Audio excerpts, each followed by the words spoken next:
Mileage is quite a huge thing when it comes to that choice of a car that you want to buy because it determines two important things. Thing number one is the value of the car that you're just about to buy. And thing number two is how healthy or how good mechanically that car is. And before we get into it, let me put a disclaimer. Take two cars, a Toyota Fielder, one in Japan, 50,000 kilometers, and one in Kenya, 50,000 kilometers. A guy is buying the same car in Japan, and another guy is buying the same car in Kenya. The guy in Japan is going to drive that car to 250,000 kilometers, and a guy in Kenya is going to drive the same car for 100,000 kilometers. So hapa mileage ikoje? Iko 50 plus 250, na Japan tuko 50 plus 100. So it's 150 against 300,000 kilometers. Why would I recommend that you buy the car in Japan versus not buying the car that you're being sold at in Kenya? And here is reason number one. And before I go into reason number one, if you are new to this channel or this platform, I go by the name Ibrahim Toloi. And if you care enough and like enough what you're looking at, kindly, take a second, take a minute, subscribe, and leave me a comment. Tell me if you like getting more of this kind of stuff. So let's get into it. Reason number one, the mechanics. And to show you exactly how significant mechanics are in terms of how long or how important your mileage on your car is, let me give you an example of what you get if you buy your car or own your car in Japan. Now, Japan have this name that they throw around. You had it with Lexus, you had it with Honda, you had it with Toyota, and this name is a Takumi craftsmanship. So Takumi is a name or a tagline given to a person who has achieved extensive experience in perfection, detail in terms of fixing an automotive machine, in this case a car. So in Japan, the technicians that you get there have extensive research in both information, workmanship, and how they deliver their job to perfection. In fact, I'll quip and give an example and say, spanner ya Japan, Takumi akishika ama technician ya Japan akishika, spanner inafurahia because whatever it's going to do, akikaza nut ikifika mwisho nasema yes, thank you, I am here, na sitafunguka tena. But if you cross our paths back to Kenya and you meet our senior technicians, and here I have no bad blood with guys who work on roadside mechanics ama wale watu wa Kirinyaga, but honestly, the level of experience, the level of knowledge, the level of attention to details is worlds apart. And that's why you guys, every time you buy a car from Japan, mnajiulizanga maswali kama, mbona hii gari ikiwa Japan haikuwa na shida na imefika Kenya iko na shida? And I can tell you for a fact, the first reason is because of the people who actually fix those cars. Two worlds apart, but down to the same element. And to make it more better or worse, better still, in Japan, the technicians have embraced the culture of growth. It means new technologies, new cars, they get to go back and invest their knowledge and get to know how to deal with the newer technologies. And then we are back here with our mechanics who've grown through apprenticeship. And ni hawa ni watu wametolewa ocha. I don't know who said at mechanic ni mtu wa manguka exam na inafaa kuja jifunze kukuwa mechanic. And these are the kind of people that we are stuck with and we are stuck to fix our cars with. And this explains why if a newer car comes to Kenya, you guys are getting a beating. So here's where I'll say, and I'll give an ultimatum. If you are buying newer cars, if you're buying cars that have newer technologies, then you need to impress the younger and newer mechanics. My good friend Potent Dynamics came up with a very good way of fixing or dealing with Mazda diesels. And right now, what are you guys doing? You guys are buying a lot of Mazda diesels. Because of why? Because a young guy came up and told you or showed you a way to live with that car. So that complete departure from experience, knowledge, and update of that knowledge with the current newer models of cars has made it almost impossible for you to really depend on the mileage of the car in Kenya as a factor of confidence when you're buying that car. And reason number two on why you should consider buying the car in Japan versus not buying the car in Kenya is we have a lot of counterfeit parts being sold to us in Kenya. Did you know that 50% of the parts being sold in Kenya, specifically River Road na Kirinyaga Road, zinakuanga counterfeit? And that is a significant and important point when it comes to how the car will handle your mileage. Did you know that your car depends on genuine parts or the functionality of parts to make sure it serves you right in terms of mileage and reduce the wear and tear? What happens if, for instance, you buy a set of oil from Kirinyaga Road that is not the right quality of oil that that car deserves? What happens to the pistons? What happens to the rings? What happens to all the elements within the engine? Of course, the wear and tear that is going to be subject to that engine is going to be high. And that brings down the fact that running on counterfeit parts is a significant determinant in how the mileage of that car is. Because in other cases where you're getting genuine parts, your car might be serving you rightly as you deserve it to be. But in the other case where you're getting counterfeit parts, then your car is getting a bit down. And if you compare the two scenarios, I would rather invest in a car that has had genuine parts for a longer time versus a car that has been serviced or worked on with counterfeit parts. In fact, they say that 8 out of 10 cars that have gone through an inspection have 1 or 2 counterfeit parts. So the question is, yako iko na counterfeit ngapi? And before you go to reason number 3, just remember that your CVTF unanunua Kirinyaga Road, ama huku mtaani, ama hiyo oil unanunua, ama hiyo coolant, is it genuine? Ama unauziwa vitu mbwaki? Even though you have a Toyota, don't abuse it by giving it counterfeit parts. And reason number 3 on why you should actually consider buying a high mileage or importing a high mileage car from Japan, in this case 300,000 kilometers to be precise, against buying a car from the guy behind the camera is Kariuki. So let me say Kariuki selling you a car that has driven 150,000 kilometers is because of here's where things get a bit complicated and interesting, because I have to roast the government in this word kidogo. Again, we are a third world country dealing with elements or cars that have been designed for the first world countries like Japan. The roads in Japan are awesome. They're beautiful. They have been carpeted well. And I'll give you a few statistics. Did you know that if a pothole, a minor pothole was found in a road in Japan, it will be fixed between 24 to 48 hours? And if it was a major one, it will be fixed immediately. Like, kila kitu nasimama, wana fix hiyo kitu namna hiyo. And they do it in a way that you as the citizens of Japan, you will not even have a disruption or a way of knowing what they are doing. It's done instantly with the respect and value to you as the owner of the car. Now, let's come back to our country, Kenya. Pothole yenyu umefixiwa mwisho lini? When was your pothole last fixed? Let me give you an example. You're driving on a tarmac road with your nice, awesome Toyota Fielder. Na barabara inaisha, unajipata unafly kwa rough road yenye iko na pothole kama ya kupanda ndani viazi. You know, that is the condition of the road that you get here. There's a tweet who just quipped on X that you can't literally drive with low profile tires in Kenya. Nunua tu tires zingine weke kwa gari. Unless unabeba gari yako unapeleka kwa barabara zenye ziko curated for you to drive like trucks or that.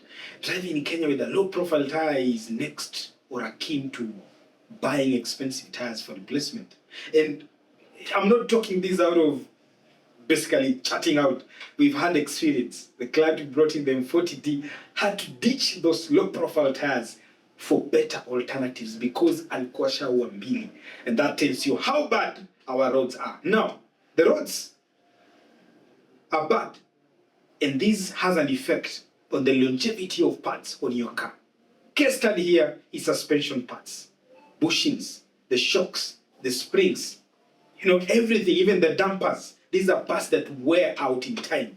There are cars that have stipulated mileages that you're supposed to replace these parts. But because we have bad roads, we get replaced those parts sooner than expected. So for a guy in Japan, you know, they are just riding smoothly. That's why unaonanga gari kutoka Japan imetokoma 200,000 kilometers na bado iko on original dampers. So in this case, your roads in Kenya, and the car that you're buying from a local guy in Kenya could have gone through bad experiences that makes it not really ideal in comparison to that car that has slightly gone more kilometers in Japan. And remember, there's a secret in Japan. Tunaitwa highway miles. Okay? This means it's just the kilometers that you cover on the highway. Smooth driving, easy driving, and mostly you'll experience this on K cars. So, from me again, reason number 3, our roads are making it more worse for us to buy a car from our fellow Kenyan, especially kwanza kama haishi Nairobi, anaishi Ushago, it gets worse. It's at this point where I ask you, if you haven't subscribed to the channel yet, we are on a steady fast path to 200,000 subscribers. And tukifika 200,000 subscribers, there are 2 things I'm going to do. Thing number 1, inaenda kutoa shati niwapatie video moja without anything. And trust me, you don't want to see what is in there. Macho nje is kudanganya. Don't look at what you're seeing when I'm wearing this. What you understand, eh?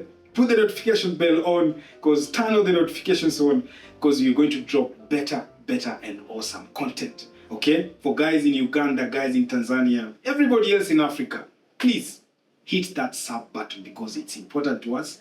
It encourages us to work harder. Reason number 4 on why you should buy a 300,000 kilometer car from Japan versus buying a 150,000 kilometers car in Kenya is because of... Now, let me start with Japan. So Japan have an equivalent system that we have here in Kenya that we call NTSA. I don't know how it's called in Uganda. Guys in Uganda, please tell us in the comments. Do you have like an association that manages your cars on the road, whether they are good or bad? Likewise to guys in Tanzania. Tuambieni, Mama Suluhu amewapatia system ya management. I don't know, just give me the comments. But let's come back to our own systems here. So what we have here as a NTSA in Japan is called the Shaken system. And what does the Shaken system do? The Shaken system is put in place to make sure that the cars that are being driven on the road are roadworthy. And for them, they are very strict down to inspections. When you buy a brand new car, 3 years, you have to go back for a compulsory and mandatory inspection. And this inspection is geared towards making sure that that car is roadworthy. Ukiendesha kwa barabara, everything has to work. Okay? And then from there, you have 2 years and 2 years and 2 years after. It gets more expensive in Japan after 10 years. And most owners in Japan prefer to write their cars off because the older the car in Japan, the more expensive the inspections become. And also, the more expensive it becomes to keep on the road. That is something that you need to know. So this inspection ensure that vital components of the car being fixed. And remember, there are 2 significant differences. There is the normal wear and tear that you need to have fixed on your car for roadworthiness. Vitu kama suspension, tires, your lights working perfectly, everything, the electric system of the car, the safety system of the car. These are the things that the Shaken system works hard to make sure that it's fixed on any car that goes through an inspection. And then the secondary stage of inspection looks at things like the manufacturer recommendation, because remember, all these other components work in tandem with what the manufacturer recommends. For instance, and I gave you a very easy and good example. If you bought a Peugeot 208 that has a timing belt, it's recommended to switch that belt anything between 90,000 kilometers to 100,000 kilometers. Again, when you go to these Shaken systems, what they try to make sure that you've done is also follow the manufacturer recommendation on what needs to be fixed on your car. Meaning, even if that car is 300,000 kilometers, high chances are it has been inspected and every little component that had gone wrong or bad has been fixed. Now, let's come back to our own country, Kenya, with our NTSA. So let's come back to our country, Kenya, with our authority that we call the NTSA. Does it give us the same level of authority as the Shaken system in Japan when it comes to inspections and making sure that everything is done according to book? Remember, in Japan, everything is done according to book. It's so tight that if you cheat the system in Japan, the penalties are very hefty and you might not get a license to do those things again, or you might not get a license to drive your car. So huko watu wamenyoroka kama laini. Okay? Now let's come back here. Do we get the same value that people in Japan get? And the answer is no. Because as I speak now, the only cars that undergo inspections are commercial cars. Na hata hizo mnajua, gari yako inaweza kuwa iko thindigwa na inarekodiwa ya kwamba iko inspection center ya NTSA. As long as you know how to play and work smart with our authority and you know your things will get done. How many times have we had cars on the road that even you boarding those cars, matatus, ziko paka na mashimo chini, you literally see the road where the car is driving. But if you go at on the windscreen, it has an NTSA sticker, certification of having inspected that car and having approved it to be roadworthy na kukubeba wewe kama abiria. So technically, the level of inspection in Japan and the level of inspection here to make sure that our cars are in a roadworthy state is worlds apart. And that is one reason why you should not consider. In fact, here is for the commercial, because the private cars, as of today, 19th June 2025, we've just had a circular that has been published saying that a law has come into action that now demands that we, me and you, those guys who drive personal cars, to take those cars for inspection. Nakumbuka walikuwa wameweka ka price tag hapo kidogo ile time ya maandamano ile ya kwanza 25th June na mkakataa mkasema oh haiwezi. Guess what? We are back in action and now it is mandatory. I don't know when it's going to take effect, but going forward you will be needed to take your car for inspections every 3 years, I think, or 2 years. I'm not sure about that. But that law has come into effect. But technically what I'm saying is a car in Japan is far much superior, even though it has driven longer, regardless of that mileage. For one reason, inspections be done rightly, and those things that they do on those cars are precise and they are focused in terms of keeping the law as it's supposed to be. And that's why a car in Japan is far much superior in terms of quality, even though it has gone more kilometers. And the final reason on why you should actually, without a doubt, consider buying that 300,000 kilometer car from Japan rather than buying the one that has driven 150,000 kilometers in Kenya is because of what we call. Now, I've talked to you about the Takumi craftsmanship and the attention to details, the attention to perfection. These are not elements that are only kept for a Takumi technician or a specialist. And remember, these people have extensive periods where they do this, and that is around 25 years. Okay, and that's when they get the tag to be called a Takumi craftsmanship. But this culture is shared even with the people in Japan. There are people that embrace a good culture of keeping things in good condition, of fixing their things and making them drive good, of having an elaborative scheme in enjoying the experience of something or a car that just works perfectly. Now, crossover to us in Kenya. Do you know why we define reliability differently? Because in Kenya we define reliability as the idea of abusing a car without maintaining it. You know, putting in very weird stuff for engine, you know, driving that car with makelele mingi, and if it doesn't do that, then you guys choose to decide that that car is not reliable. That's why you guys are not driving nice cars, because of our culture. Our culture in Kenya is skewed towards the bad side. We generally don't take care of our cars. We generally don't fix our cars when they break down. We generally would rather buy a cheap product and put inside or install on our car so that the car can just drive us for the next 10 more kilometers versus just buying genuine expensive parts and fixing our cars. And this is more so illustrated by the fact that right now you own a 2019-2020 Premium and your suspension is short, dampers, but you rather go and find Japan used ama gari zimekatakatwa and buy the used parts at 3,500 versus driving or just walking into a spare part shop that sells brand new genuine Toyota parts and just installing a new damper on your car. Do you think if you bought a car that has been taken care with that culture, versus buying a car that has been given the difference culture, that has been shared down from a Takumi craftsmanship. Don't you think there's a difference in terms of quality between these two cars? That's what I'm trying to tell you. Our culture is rotten as Kenyans. And I know this is something we share with the Ugandans. These are something that we share with even guys in Tanzania. In fact, it gets worse when you start driving towards Burundi. Because hao hata wanaosha air filter, wanaosha oil filter, wanarudisha ndani ya gari. No one is willing to buy new parts. How do you keep your car in good shape if you can't give it what the manufacturer recommends? And to me, ladies and gentlemen, that's the final and fifth reason why you should consider buying a high mileage car from Japan versus buying a car from Kariuki or Mondi or anyone else who is selling you a car in Kenya. And because you guys might think that I am not telling you the truth, I had a better plan on my sleeves.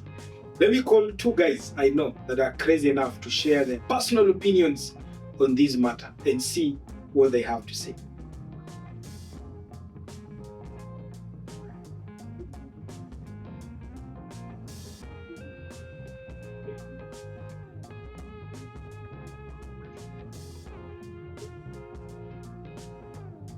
Pick up. Come on. Come on.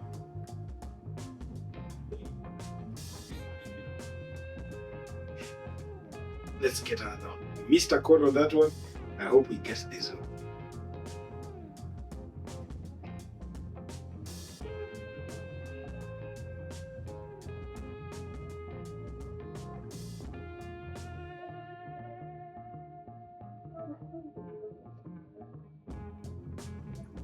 What leo msugani?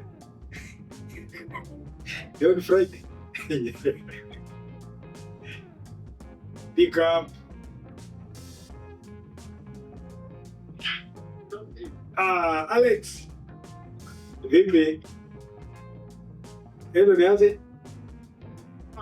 Poa sana. Swali haraka haraka Nikikupatia gari imeenda 300,000 kilometers in Japan. Na ile imekimbia 150,000 kilometers in Kenya. Which one are you?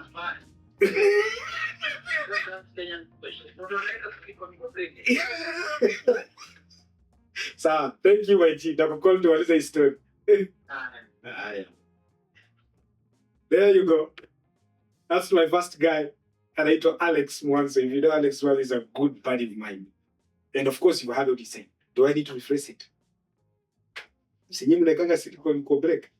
Let's call the second guy.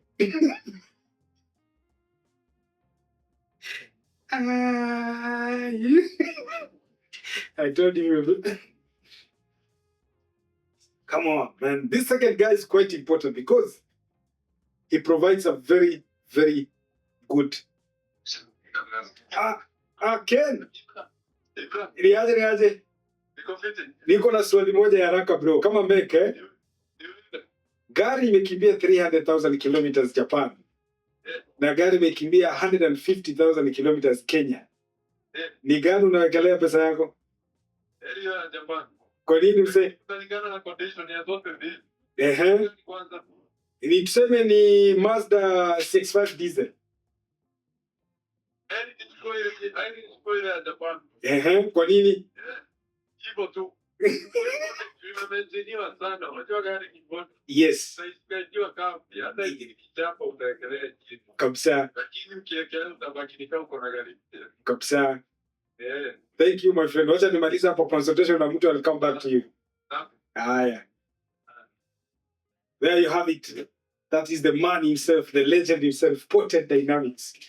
See, mimi nawekea maneno kwa mdomo. You guys have heard. These are guys who have extensive experience in the industry.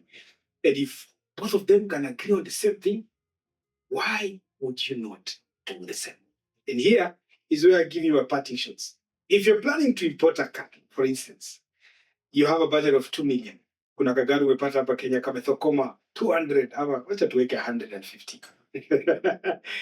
Na umeona kuna mtu ameadvertise gari. Grade 3, grade 3.5. Yeah, the reason why you're getting grade 3.5 nimeenda 200,000 kilometers. And I don't want you guys to misquote me.